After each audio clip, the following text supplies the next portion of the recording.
तो class 12 chemistry में lesson number 3, lesson number 3 में आ जाओ। आपरी संख्या कितना है? 85 है ना? आई पढ़ो आप।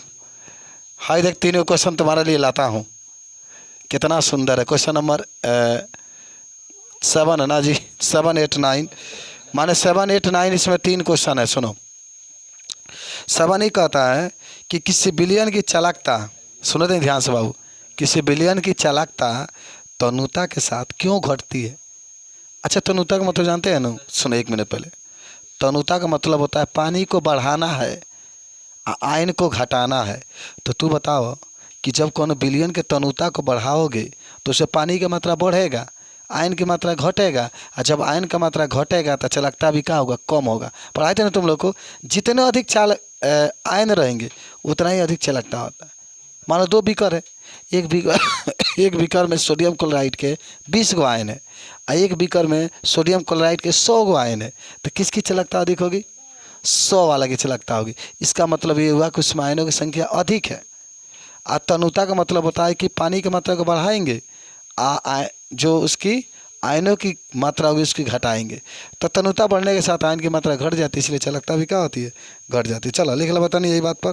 कितना अच्छा क्वेश्चन था कि जब किसी बिलियन की तनुता को बढ़ाया जाता है, तनुता को बढ़ाया जाता है, जब किसी बिलियन के तनुता को क्या कहता है?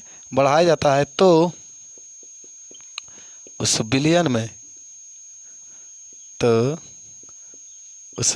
में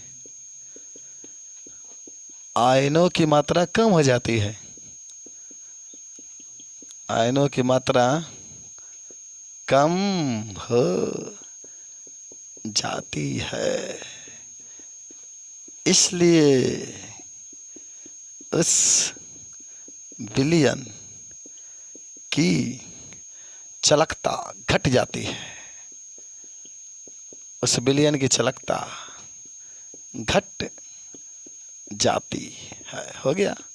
इतना प्यारा क्वेश्चन था आपका भाई। जब उसमें आयन की मात्रा कम होंगे, ऑटोमेटिक है कि उसकी चालकता कहाँ जाएगी? घट जाएगी।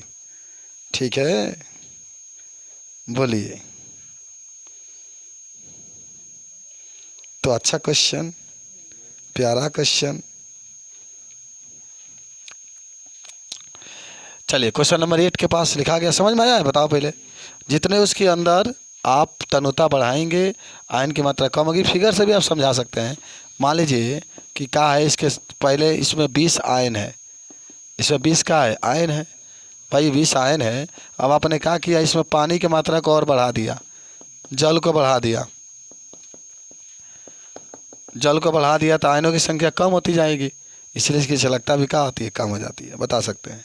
चलिए मिटाते हैं इसको। हाँ, तो तने आइए क्वेश्चन नंबर 8 के पास। क्वेश्चन नंबर 8 के पास आते हैं हम लोग, 8 के उत्तर के पास। पहले क्वेश्चन समझ लेते हैं हम लोग।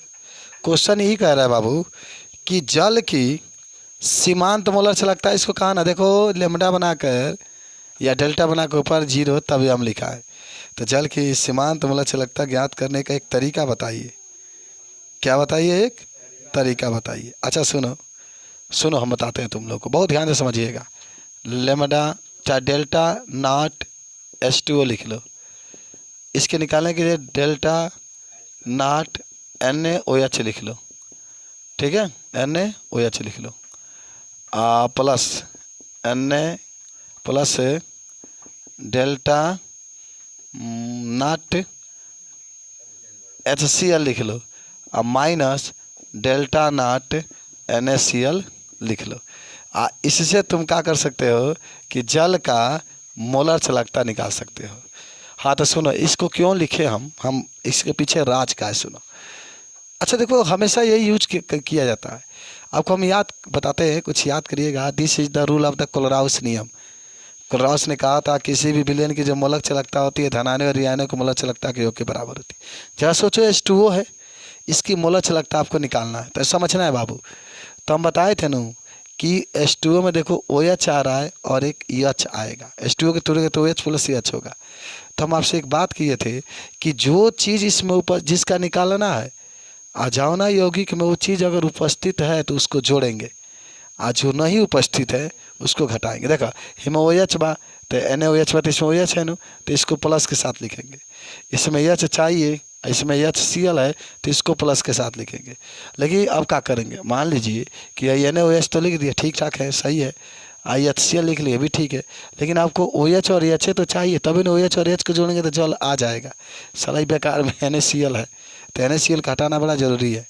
तो NaCl का हटाने के लिए माइनस में लिखे NaCl, और वैसे भी माइनस में इसलिए लिखेंगे क्योंकि NaCl का कोई भी यौगिक इसमें उपस्थित नहीं है, ना Na उपस्थित है इसमें, ना Cl उपस्थित है। इसीलिए जल की, सुन ले जाए, इसीलिए जो प्रश्न आपसे पूछा गया है तो जल की सीमांत, के सीमांत मोलर चालकता कहते हैं। सीमांत मोलर चालकता ज्ञात करने का तरीका यही है, देख लो, ज्ञात करने का तरीका या ज्ञात करने का विधि यही तो है। जल का मोलर चालकता एकदम आप याद रखिएगा बाबू सब लोग, NaOH हो जाएगा, HCl हो गया, तब माइनस में डेल्टा के ऊपर नाट NaCl हो जाएगा, बना लेंगे, तो नोट कर ली इसको। सीमांत मोलर चालकता इसको कहा जाता है। आ जाता है कौन, हाँ तो 9 नंबर क्वेश्चन सुनो, कहानी में क्या कह रहा है, कह रहा है कि 0, सुनो जी, कह रहा है 0.025 मोल प्रति लीटर मेथनोइक अम्ल की चालकता 46.1 सीमेन सेंटीमीटर स्क्वायर प्रति मोल है। इसकी वियोजन की मात्रा और वियोजन स्थिरांक ज्ञात कीजिए। आपको याद है वियोजन की मात्रा कैसे निकालते थे, वियोजन की मात्रा को अल्फा कहते हैं ना, अरे बताए थे अल्फा बराबर लैम्डा एम बटा लैम्डा इन्फिनिटी एम, इससे अल्फा निकल जाएगा। जब वियोजन स्थिरांक कहेंगे तो Kc बराबर लिखाई लो C अल्फा स्क्वायर बटा में 1 माइनस अल्फा, रख दो, आगे बात खत्म। लेकिन पहले पहचाने के पड़ी क्या कर दिला, बस सुनो। लेकिन कहानी कहा था मोल प्रति लीटर की सांद्रता कहा था ना, ये दिला भाव का कहा था हमें पहले कि मेथनोइक अम्ल की चालकता, चालकता दे दिला भाई हमें कितना, भाई चालकता को किससे, चालकता को हम लोग किससे प्रदर्शित करते हैं, लैम्डा से ना या कापा से, लैम्डा से प्रदर्शित करो या कापा से प्रदर्शित करो। चलो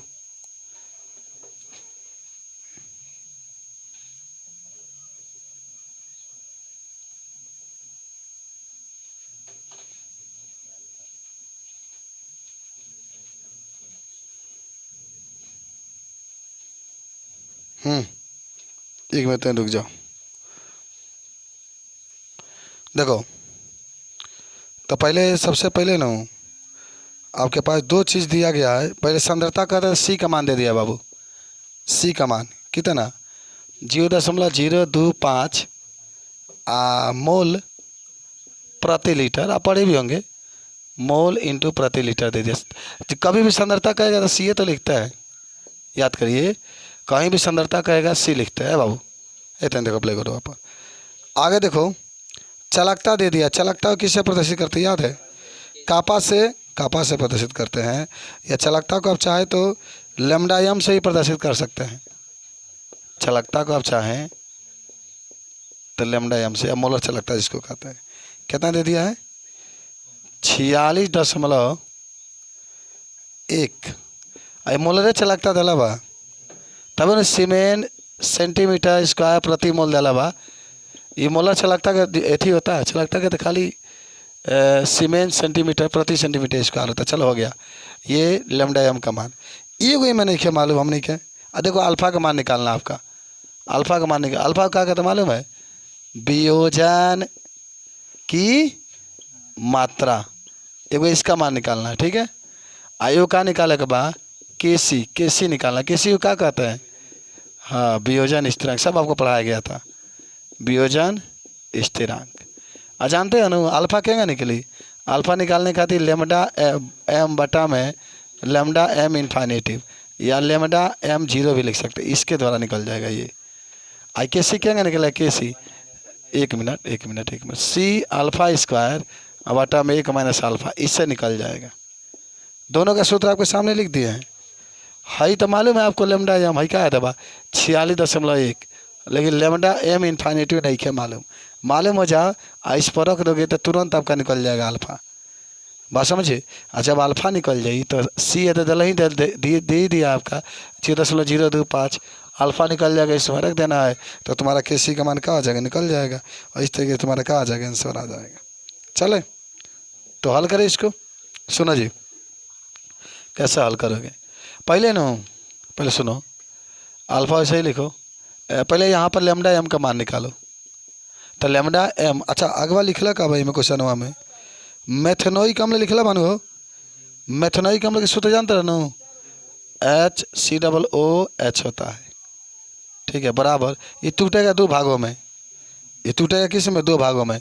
एक लेमडा इन्फिनिटिव एच प्लस में, एच प्लस अलग हो जाए प्लस लेमडा नाट COOH के ऊपर COO माइनस। देखो समझे के बराबर हम लोग का चाहिए, हम लोग को चाहिए है ना लिख के चाहता तो खाली लेमडा नाट एम भी लिख सकते हैं इसके जगह पर। ये सवाल में दिया गया तो ये दो भाग में टूटेगा। है जो एच बाद वाला देख रहे हैं एच प्लस में, और बाकी जो बचेगा COO माइनस में आपका COO माइनस में टूट जाएगा। और ये अगर आप टेबल से देखें तो इसका मान दिया होगा, हाँ 349.6, तो ये लिखा जाए 349.6। आई देखो COO के COO के 54.6 होगा। अब इसको जोड़ दो, तो जोड़ोगे तो 404.2 सीमेन सेंटीमीटर स्क्वायर प्रति मोल आ जाएगा। हो गया। अब आपको क्या करना है, इसी में रख दो अल्फ़ा बराबर लेमडा एम का मान है, इसी में रख दो लेमडा एम का मान यहाँ पर है 46.1 और लेमडा एम इन्फिनिटी का मान है आइल भाई यहाँ से 404.2। अब भाग दिया जाएगा, दशमलव हटा के भाग दे दो तो आपके पास आ जाएगा 0.114। इसका कोई मात्रक नहीं होगा। इसका मात्रक इसलिए नहीं होगा बाबू कि जो लेमडा एम का मात्रक होता है वही लेमडा नाट एम का भी मात्रक होता है। देखो इतना आ गया है। अब ये मान उठा के यहाँ पर रख दोगे तो वियोजन स्थिरांक का मान आपके पास क्या आ जाएगा, निकल जाएगा। तो यहाँ से के सी निकाल लो। के सी बराबर सी का मान तो दिया है ना, है क्या दिया है 0.025 गुणे अल्फ़ा का मान आ चुका है, लेकिन डबलिंग 0.114 गुणे 0.114 बटा में 1 माइनस 0.114। ठीक है, अब उसको कुछ नहीं करना है, बस पूरा हल कर लीजिएगा तो के सी का मान निकल जाएगा आपका 3.67 गुणे 10 के ऊपर -4 आंसर आ जाएगा। इसका भी कोई मात्रक नहीं होता। हो गया। अब बनाते रहिए एक आध दिक्कत उसमें दशमलव उसमें हटा के हल करिएगा तो आपका आंसर इतना आ जाएगा। तो इस तरीके से आपका एक क्वेश्चन था, समझ में आया। सब सूत्र आपको पढ़ाए थे, नोट कर लो।